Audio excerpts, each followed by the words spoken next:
나는 밀리터리 덕후다. 본격 밀리터리 팟캐스트 밀떡을 시작합니다. 정치와 함께 경례 밀떡. 바로 안녕하세요, 박찬윤입니다. 안녕하세요, 놀러온 남자 정명섭 정작입니다. 안녕하세요. 월간 플래툰 이준규 기자입니다. 네, 이렇게 밀떡이 시작됐습니다. 군 관련 외신을 네, 보다 보면 정말 우리보다 훨씬 더 많이 나오는 게 지금 현재 중국의 어떤 군사적인 위협입니다. 네네. 특히 남중국해와 대만 해협에 대한 군사적인 위협은 상당하고, 또 요 며칠 전에는 러시아 함대하고 합동으로 해가지고 열척이 일본 열도를 막 해집고 다녔죠. 해집고 다녔잖아요. 스가로 해협을 막 횡단하고. 일본은 깜짝 놀랐을 거예요. 그거에 대한 얘기도 좀 흥미롭긴 한데, 러시아는 그런 거 즐기나 봐요. 그렇죠. 일본 주변 돌기. 러시아도 목적이 있었기 때문에 같이 그렇죠. 연합한 거고요. 중국 입장에서는 신났죠. 네. 그렇게 이제 중국의 그 군사력을 갖다 과시하는 것이 정말 노골적이고, 대만 같은 경우는 심지어 유사시에 우리가 이렇게 할 거다라는 걸 예시적으로 보여주는 그런 워게임도. 네. 워게임도 할 뿐만 아니라 실질적으로 스트라이크 패키지를 구성해서 영공 침범을 한단 말이에요. 뭐 매일 했죠, 그냥 예, 지난주 예. 같은 경우는. 대만 영공 침범을 했고, 그것이 이제 대만 공군에 상당한 부담이 왔다는 것들을, 그렇죠. 그런 외신 보도를 떠나서 이제 최근에는 정말 끝도 없이 양쪽이 가는구나. 중국은 중국대로 노빠꾸, 전문 용어서 죄송한데, 차이나죠. 예, 전혀 그게 없어요. 무조건 직진, 자기네 이제 그 국익을 위해서 직진하고 있고, 대만 하나다 딱. 예, 이거죠. 대만도 예. 절대 물러서지 않고 있고. 최근 들어서 왜 이렇게 더 격렬해진 건가요? 저는 그 답을 말씀드리면 중국의 조급함, 이렇게 말씀드리고 싶어요. 왜냐?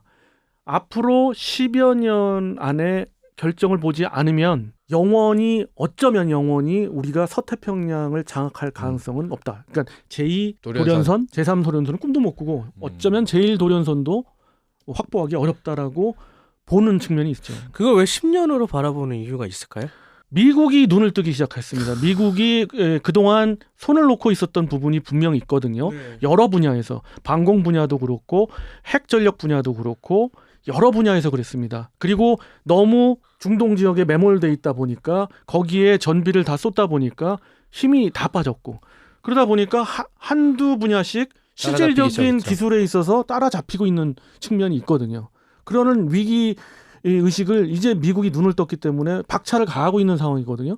그러면 중국으로서는 한번 해봐야 되는 시점이 이 시점이 아닌가.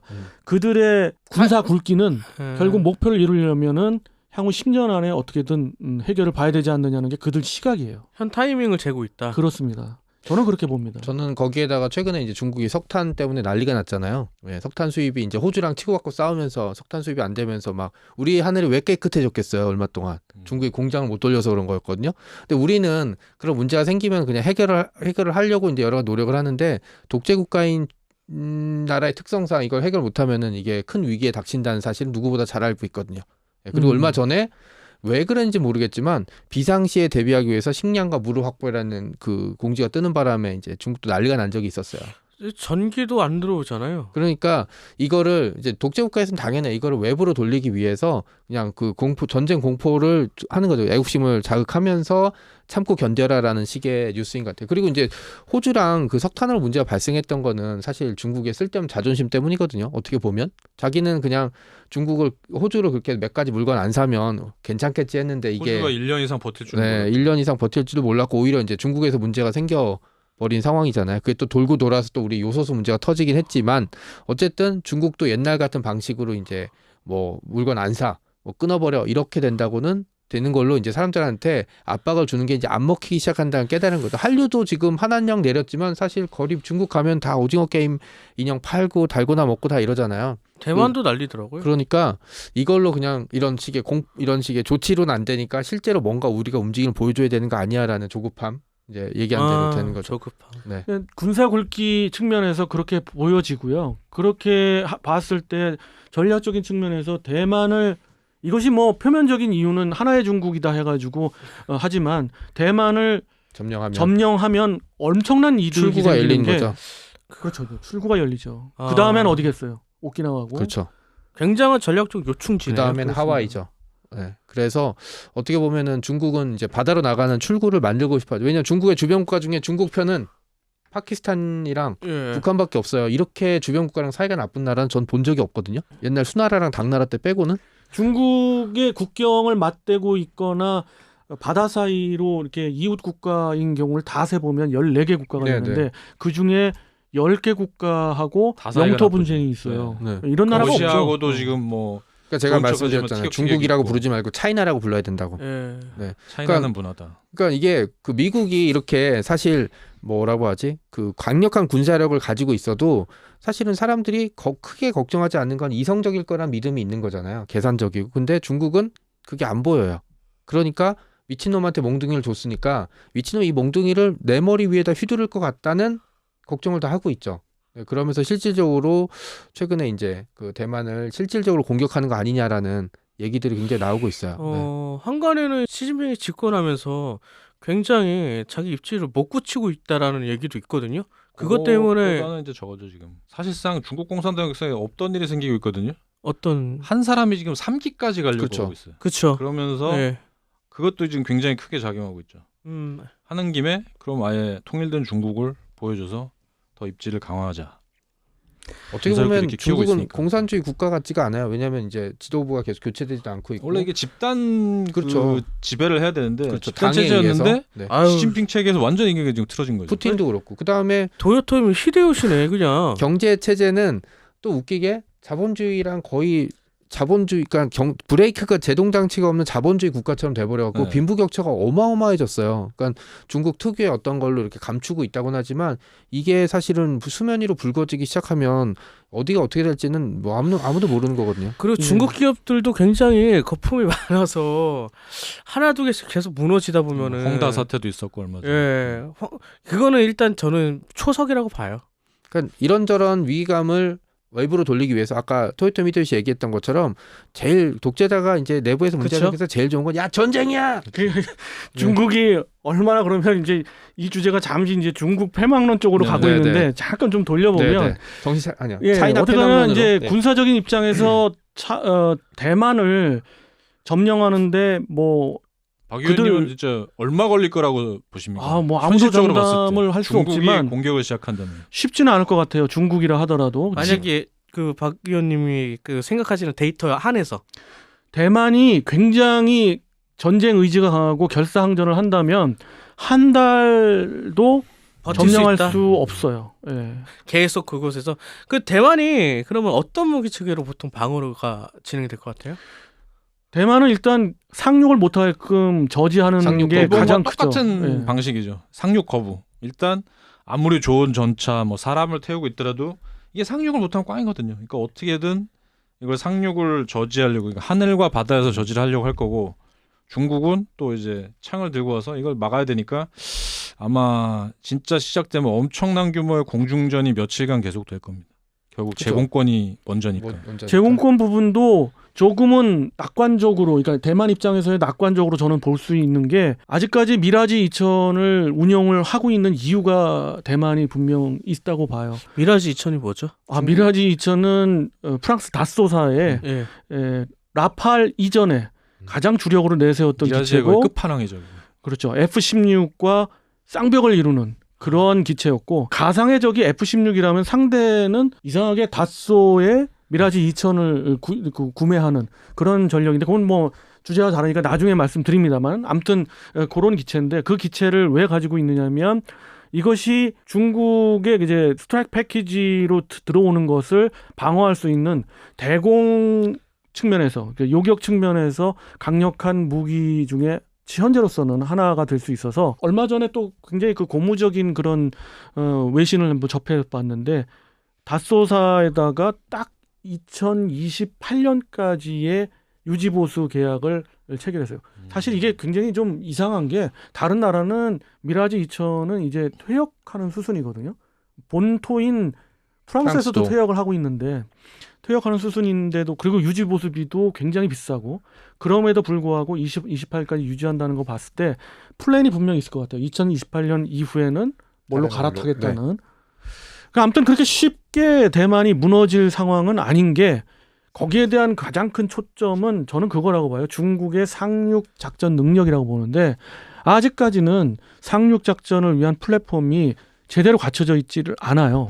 예전에 60년대가 70년대 한 번 붙은 적 있지 않아요? 금문도에서 금문도 전투가 포격전 몇번 58년이었나요? 50년도, 네. 50년도, 50년도. 54년, 58년 그렇게 네, 한번 붙었어요. 예. 우리의 연평도 포격을 생각하시면 아, 그래요. 그 정도고 그리고 뭐 전투기끼리 1세대 전투기끼리 한 번 붙었죠. 사이드 그래가지고 와인더가 그렇죠. 예. 세이버하고 네. 이그시버하고 막 붙고 막 그랬어요. 그러니까 사실은 한간에 이제 인터넷 같은 데서 얘기가 나오는 게 이제 중국이 대만을 공격한 게 가시화되면 사실 미국이 참전하는 거는 뭐 최근에 바이든 대통령이 여러 가지 얘기한 거 보면 100% 이미 확실하죠. 인계 첫선은 깔아놨죠. 네. 거기 지금 여단이 하나 나가 있어가지고 아 미군이 대만 지금 건드리면 훈련을 우리가 하고 있습니다. 바로 네. 출격하겠다. 들어가겠죠. 혹자들 이게 이제 뭐 여러 그 군사 마니아들 분들이 이 기자님 말씀대로 여단이 들어가 있다고 이제 얘기도 하고 막 그러는데 정확하게 대만에서 이야기한 상황은 그것이 만약 사실이라면 한 70여 명의 군사 고문 수준이다. 라고 또 얘기를 합니다. 그냥 어떤 게 맞는지는 모르죠. 70명 들어왔는데 여단이라고 할 수 있죠.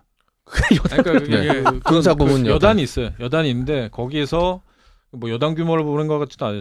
저도 여단위가 있는 것 같지는 않은데 절대 아닙니다. 네, 여단. 아마 뭐 그러면은 1,200명 규모가 막 가 있지 않겠냐 뭐 그렇게 그렇죠. 얘기를 예. 하고 있더라고요. 그러면은 미군이 참전을 만약에 하게 되면 당연히 동맹국인 한국과 대한민국과 일본도 같이 들어가야 되는 상황이 벌어지잖아요. 당연하죠. 일단 좀 당연하다는 말은 일본을 근거로 한 겁니다. 일본 입장에서는 일본은 당연한 거고. 그럴 수밖에 없습니다. 대만 다음에는 반드시 오키나와거든요. 예. 그렇기 때문에 그들이 참전하고 싶지 않아도 참전을 할 수밖에 없어요. 그리고 그래서 그렇게 해자대가 움직이고 공자대가 움직이는지는 몰라도 그런 쪽으로 포커스를 맞춰가고 있습니다. 그렇지만은 대한민국에 있어서는 좀 많이 생각을 해봐야 네, 돼요. 네. 일단 한미 상호 방위 조약 같은 경우는 양쪽이 공격을 당하면 도와준다고 했지만 사실은 미 본토가 공격을 당하면 도와줘야 되는 거 아니야라는 생각이 들었어요. 저는. 왜냐면은 그럴 수 있죠. 네, 왜냐면 우리는 북한이 이제 우리나라 쳐들어오면 미군이 자동으로 참전하는 걸로 알고 있는 게 이제 한미 상호 방어적이고 그럼 이제 거기에다가 그냥 미국도 공격당하면 그게 실용화 될 거라고는 사실 그 시기에는 아무도 생각을 안 했겠죠. 설마 뭐 네. 우리가 이렇게 도울 수 있겠어 네, 했는데 그래도 뭐 상호니까 사인하자 했는데 이제 그게 효력을 지금 발휘하고 있는 거죠. 그러니까 만약에 이제 미국이 이제 그 대만이 공격을 당해서 이제 합동으로 일본과 같이 해군 이제 함대를 편성해서 대만 방어에 도움을 달라라고 얘기를 하게 되는 상황이 올 것 같아요. 100%. 지금 상황이면 왜냐면 미군만으로는 부족하다는 거는 이제는 이제 예. 확실한 거니까. 네. 그럼 우리 출연진 분들께서 만약에 그런 상황이 벌어졌을 때 국군 통수권자라면 어떻게 하실 건가요? 통수권자라면 두 가지를 바라보겠죠. 하나는 북한. 왜냐면은 중국도 그 사실을 알게 되면 이제 당연히 북한한테 얘기해서 한국의 발목을 잡기 위해서 국지 도발을 일으키라고 얘기를 하겠죠. 그러면 이제 뭐 해상이나 휴전선에서 도발이 벌어질 가능성이 굉장히 높은데 사실 북한이 도발하게 되면 필요한 거는 육군이랑 사실 공군이지 해군이 막 필요한 건 아니거든요. 어떻게 보면. 예, 그러니까 사실은 뭐 그 상황은 그 상황이고 저는 사실 대만에 대한 감정 같은 걸 떠나서 만약에 중국이 실제로 대만을 공격한다면 우리도 나서는 게 맞는 게 대만을 좋아하고 싫어하고는 이런 걸 떠나서 만약에 대만이 밀리게 되면 그 다음 얘기대로 오키나와가 될 거고 그럼 우리도 이렇게 어떻게 보면 포위망에 들어가 버리게 되는 거예요. 지금이랑 상상할 수 없는 압박이 들어올 테니까 차라리 이 순간에는 서로 창을 겨누는 게 맞죠. 그리고 이제 미국이랑 관계도 생각해 봐야죠. 상호 방위 조약은 맺고 미군이 오랫동안 주둔해서 지켜줬는데 정작 자기네들이 필요할 국가에 상황에서 우리가 북한이 문제네요라는 식으로 그냥 발을 빼버리게 되면 뭐 우리도 맨날 미국에 대해서 의심하잖아요. 정말 북한이 쳐들어올 때 우리 도와주겠어? 하는데 반대로 이 상황에서 우리가 주저하면 미국은 우리가 필요할 때 안 도와주네? 라는 생각을 하겠죠. 이런 생각까지 하게 된다면 저는 어느 정도 보조를 맞춰야 된다고 생각해요. 저 같은 경우는 좀 가정을 달리 해보겠습니다. 미국 입장에서 봤을 때 대한민국의 군 전력을 움직일 수 있다 없다 이 얘기는 다른 측면에서 미국은 그 전략적으로 보고 있는 걸로 알고 있어요. 대만이 아니에요. 사실은 중국도 바보가 아니라서 대만을 침공할 때 대만 그 전역만을 생각하고 침공 안 해요. 절대. 왜냐하면 미국은 다방면에서 들어오는 전략을 취하고 있고 그래서 진주 목걸이 전략도 그렇잖아요. 그러니까 그 에워싸는. 그래서 심지어 지부티라는 나라 아시죠? 알죠. 네. 예. 아프리카의 지부티에 조그만 나라죠. 미군 기지도 있고 거기에 중국 기지도 있고. 거기서도 전쟁이 일어날 것 같고요. 미국과 중국이 붙을 만한 데서는 소규모든 대규모든 또 함대 간 결전이든 이루어집니다. 그럴 때 대한민국 군의 역할은 미국에서 바라볼 때 대한민국 군의 역할은 바로 북한의 침공에 있습니다. 중국은 반드시 북한에다가 오다를 줄 것 그렇죠. 같아요. 제가 보기에는. 왜?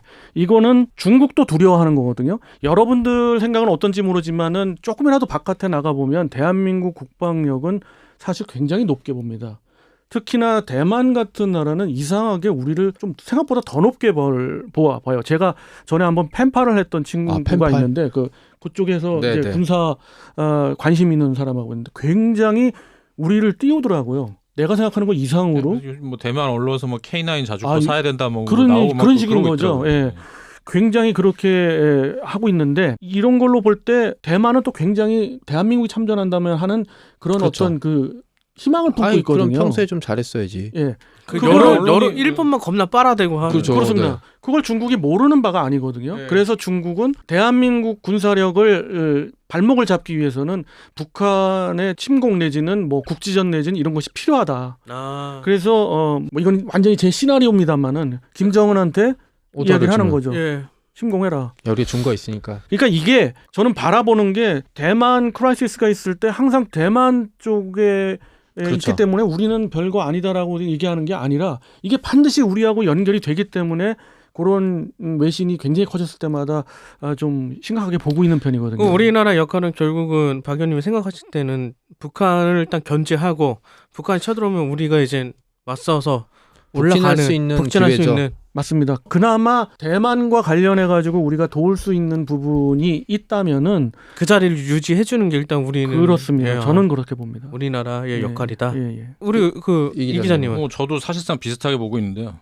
진짜 중국이 대만을 쳐들어간다 하면 그건 진짜 마지막 카드를 뽑아드는 거거든요. 물론 미국하고 전면적인 대결을 원해서 그런 건 아니겠지만 그래도 대면을 먹기 위해서 간다 할 때는 뭐 미국이랑의 결전을 꽤 희생이 피할 크죠. 수 없는 거고. 예. 그래서 북한에게 사실 얼마 전에도 갑자기 막 북한 그 대사가 막 그 예, 불러가지고 예. 중국 대사 막 러시아 대사 불러가지고 막 갑자기 뭐 친한 척하고 막 이런 걸 계속 보내고 있거든요. 예. 그것도 결국 일종의 그 신호죠. 너희들이 이렇게 하면은 우리도 북한을 활용할 수 있다는 그런 점이고 북한을 먼저 상대를 하면서도 결국 미국과의 신의를 지키기 위해서 해군을 보내는 게 제일 적절하잖아요. 그렇죠. 대만은 또 대만 언론은 맨날 지금 나오는 게 한국이 육군을 좀 보내줬으면 좋겠다. 계속 이런. 왜냐하면 자기네들이 또 육군이 좀 약하다고 딸리니까. 항상 생각하고 네. 있는데 결국 있을 때 해군을 잘해야죠. 보내는 결과가 좀 될 것 같고. 해군 정도면 충분할 것 같아요. 네, 만약에 해군 보내게 뭐 되면. 어차피 함대를 뭐 좀 우리 보고 보내서 육군을 보내달라고 하진 않을 테니까. 뭐 상륙 거부에 좀 그렇죠. 우리나라 도움이 만약에 되는 게 낫지 않을까. 확실한 건 박 의원님 얘기대로 이게 대만과 중국이 분다고 대만 해역에서만 전쟁이 벌어질 건 아니고요. 당연히 지부티서부터 엄청나게 많은 지역에서의 충돌이 벌어질 거고 한반도도 그 핵심 키워드 지역 중에 핵심 지역 중에 하나가 될 거고 어떻게 보면 우리한테는 뜻하지 않게 통일이라든지 북진의 기회가 올 수도 있는 거죠. 왜냐하면 북한이 먼저 공격을 하게 되면 반격하면서 밀고 올라갈 수 있는 부분이 생기니까. 그럼 전체적인 상황적으로 봤을 때는 저는 개인적으로 중국이 결국 불리하다고 보거든요. 왜냐면 인접 국가들 너무 많아요. 그렇죠. 예, 인도도 그렇기 때문에 분명 움직일 거고. 인도가 분명히 기본적으로 먼저 움직일 것 같아요. 네. 그렇게 되면은 중국이 지금 나서서 진행한다는 거가 잃을 게 너무 많죠. 네, 그렇죠. 개인적으로. 잃을 게 많아요. 너무 이렇게 많은 네. 거죠. 그러니까 네. 중국 입장에서는. 그리고 이게 제가 전쟁사를 보게 되면 진짜 전쟁을 일으키면 그냥 6.25 때 북한처럼 유화책을 쓰다가 갑자기 공격하는 거 지금처럼 막 공격할 거야 공격하고 말 거야 우린 차이나야 이렇게는 못하죠. 이미 준비 다 끝냈는데. 네, 그렇게는 안 되죠. 네, 진짜로 공격할 생각이면 저는 오히려 그래 우리 같은 민족이니까 사이좋게 지내자라고 할 때가 더 위험할 것 같아요. 중국의 제2포병 지금은 육군으로 이제 다 흡수됐지만 제2포병이 제일 먼저 움직여요. 그렇죠. 그 괌을 타격할 건데 이렇게 됐을 때 미국과는 끝나는 그 거죠. 전 지역에서 전면적인 어떤 전쟁으로 비화되기 때문에 중국에서 쉽사리 할 수 있는 카드는 아니다라는 게 예. 맞는 얘기 같아요. 결국 이제 막판에는 워게임식으로 일단 아, 네네. 예, 좀 해달라고 제가 많이 요청을 해드렸는데 구체적인 이야기를 좀 오고 가니까 궁금증 같은 게 좀 많이 해결됐던 것 같아요. 아 예. 운명이 이제 바뀔 수 있는 순간이죠. 개인의 개인이나 뭐 또 소수의 운명뿐만 아니라 네. 민족 전체 운명이 바뀔 수 있는 중대한 순간이 올 겁니다. 그쵸. 예. 뭐 갑자기 통일이 되는 될 수도 있고. 중국의 네. 소수민족이 갑자기 네. 독립을 외치고 네. 꼭 그런 날이 왔으면 예. 네, 이렇게 해서 이번 시간은 대만의 크라이시스와 관련된 한반도 정세 또 그 대한민국의 입장은 어떻게 되느냐를 가지고 한번 논해봤고요. 그런 측면에서 좀 뜻깊은 시간이었다고 보고요. 다음 시간 또 다른 주제를 가지고 여러분들과 찾아뵙도록 하겠습니다. 정치와 함께 경례 밀떡